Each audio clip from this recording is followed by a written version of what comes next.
Hello, everyone, and welcome to our discussion of organic chemistry. A really interesting topic. Sometimes gets a little heady for a few folks, but really a lot of good stuff in here.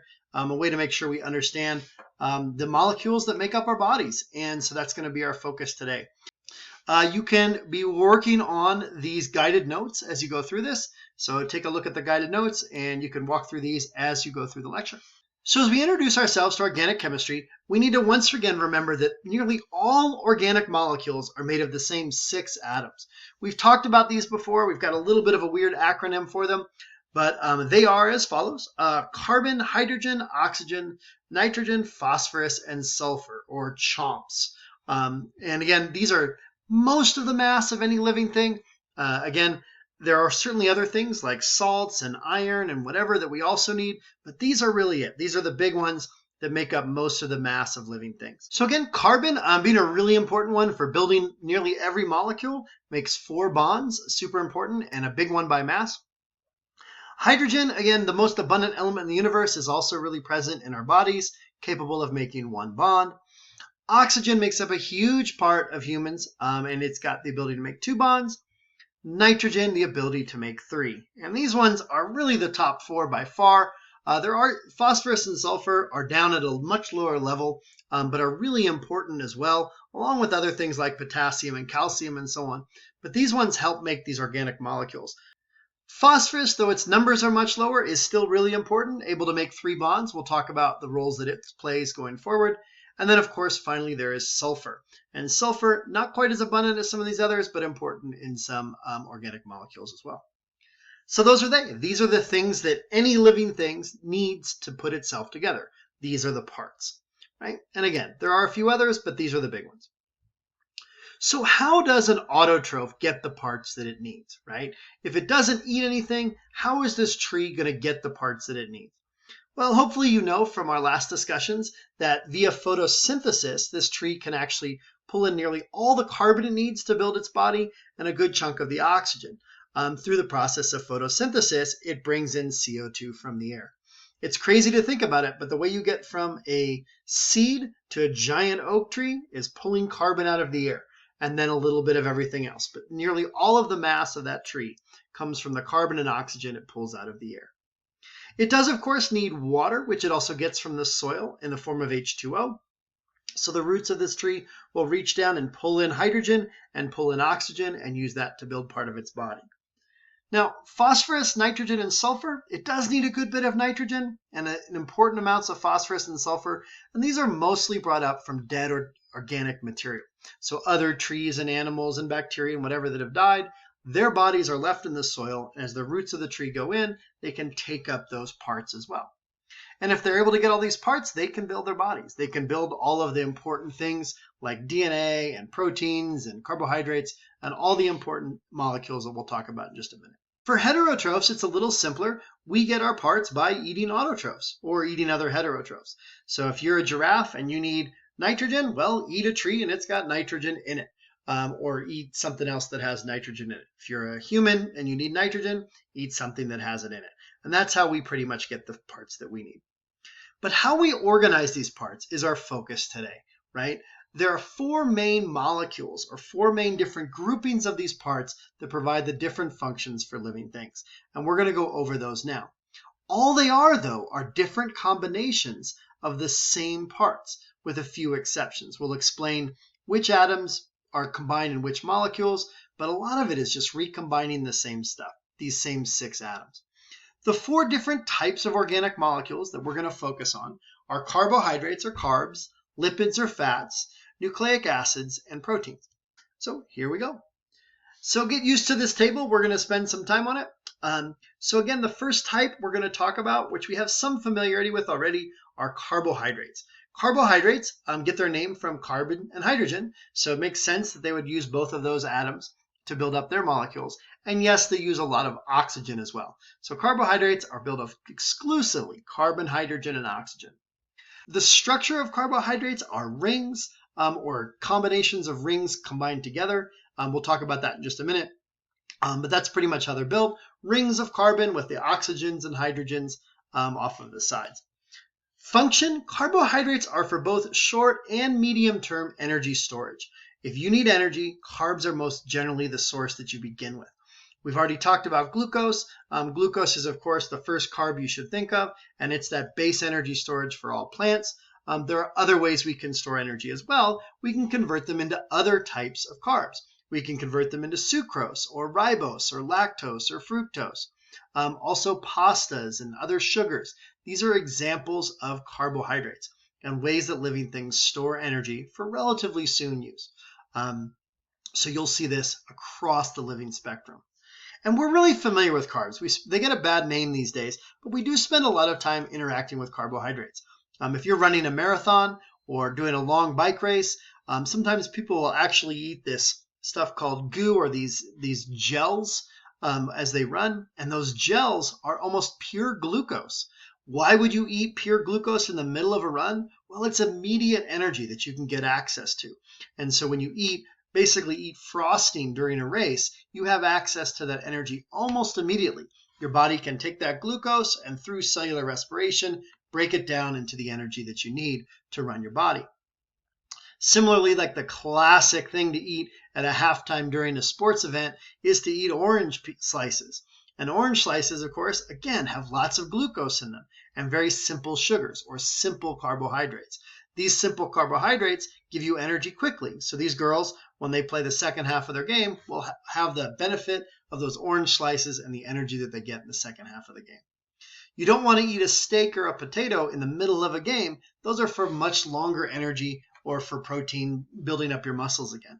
So you want those simple carbs during competitions and when you need that energy quickly. Those of you who maybe have done some aerobic sports where you're doing lots and lots of running, your coaches will often tell you the night before you should eat something like pasta. Again, a high carbohydrate meal, but this is a complex carbohydrate, not a simple carbohydrate. It's a series of chains put together. So it takes a little bit longer for your body to break it down to glucose and then break the bonds in the glucose to activate and build your ATP. So these are great things to eat in a little bit more of a medium-term idea. So when you think about carbs, those short-term sugars, those simple rings like ribose and fructose and sucrose, those are the ones you want when you want that energy right away. Medium-term carbs are complex carbohydrates, and those ones are a bunch of rings together, and these guys are a little bit longer-term energy. Still medium-term. You don't want to eat pasta with hopes of storing food for the winter. You want to eat pasta and then use it in the next day or so. But that said, if you do eat a bunch of pasta and then don't use it, your body's like, well, I have all this energy. What am I going to do with it? You're not asking me to run. You're not asking me to lift things or whatever, but I ate all this. I have all these calories, so I need to store the energy for a longer term. So maybe I need it later on.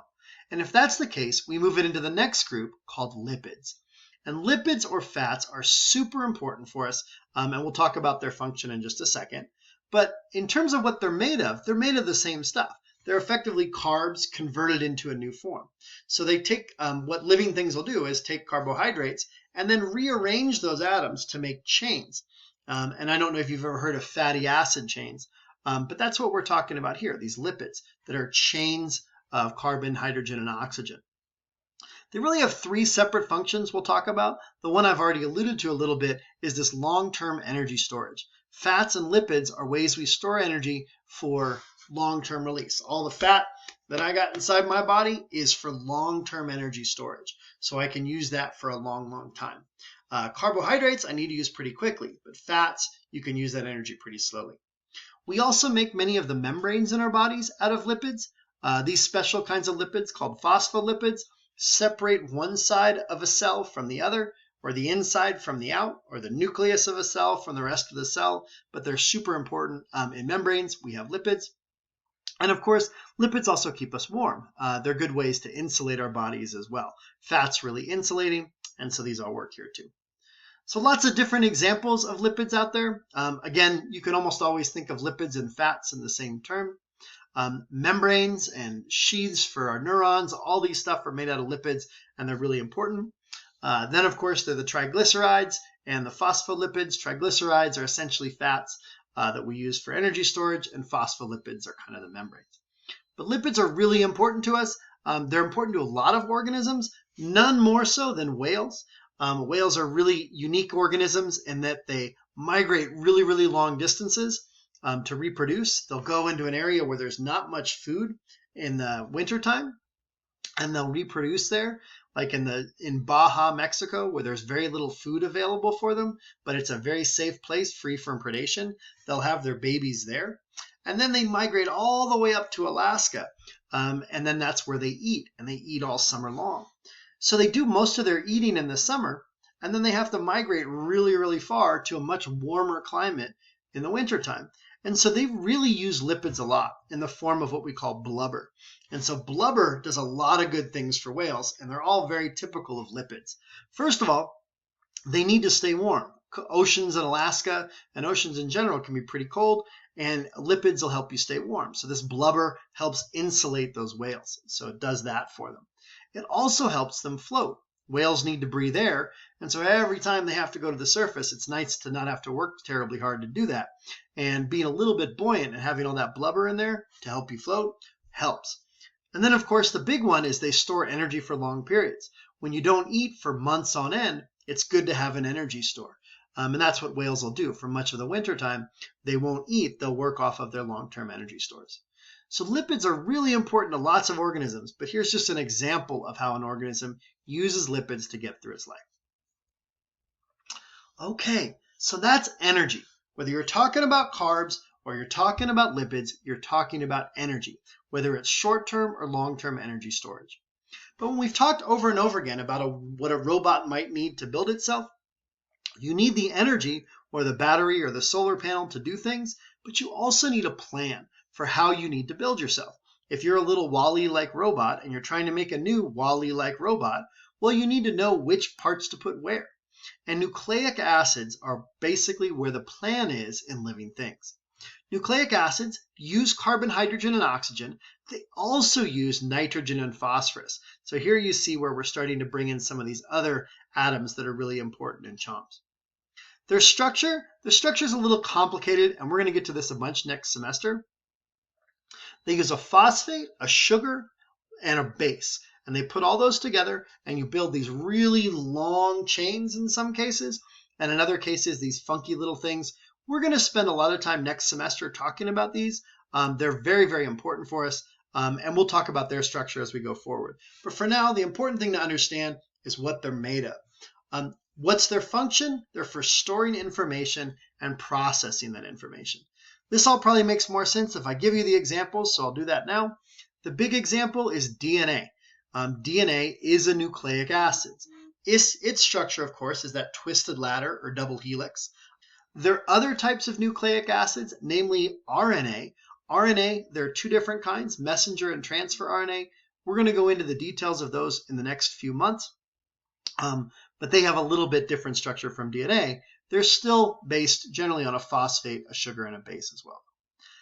We're not going to talk too much about nucleic acids today. That's going to be a big point going into our next unit next year. So nucleic acids, hugely important, made of the same stuff plus nitrogen and phosphorus, and very important going forward. But finally, the last thing we're going to talk about are proteins. Again, if you're WALL-E and you need to build yourself, you need the energy to do it, you need a plan, and then you need the parts. Proteins are essentially what we're built out of. They use nearly all of these atoms, not so much phosphorus, but they use sulfur, and of course carbon, hydrogen, and oxygen, and nitrogen again. The structure of these, they're folded chains of amino acids. Amino acids are really important molecules that have, somewhere in the tens or so of atoms inside each amino acid. And those amino acids get chained together to make the proteins that are super important to us. What do proteins do? Well, we are made out of proteins. Your hair, your skin, your fingernails, most of our body is made of proteins. Not only that, proteins actually build lots of the parts in our bodies. So whether you are actually a protein yourself or you're a protein that builds something else, proteins are very, very important to us. There are tons of examples out here. The types of proteins that make reactions happen, that allow us to unzip our DNA or to build a new molecule, those are called enzymes. There are also proteins like hemoglobin that help transfer oxygen throughout our bodies, ones that help us process sugar like insulin, ones that help build our bodies like keratin. Proteins are so very important. They are the parts that we're made of. And these parts are just chains of these really important molecules called amino acids. And there are about 20 amino acids that make up our bodies. You take these amino acids and chain them together in different ways, and those make up the proteins. Again, this is something we're going to go into in way more detail next semester. But the thing that we want you to understand is they're all still made of the same stuff, just organized differently. Proteins are really, really important in building our bodies. So they're typically what you want to eat after a competition. Let's say you have a really big workout and you're tired and your muscles are sore because you've been tearing at those muscles all day by lifting heavy things or running really hard or whatever. That's when you want to eat your meat and your proteins. Put those proteins in your body so that you can build up your muscles and rebuild all those structures that you kind of broke during your process of working out or running away from a lion or whatever it is.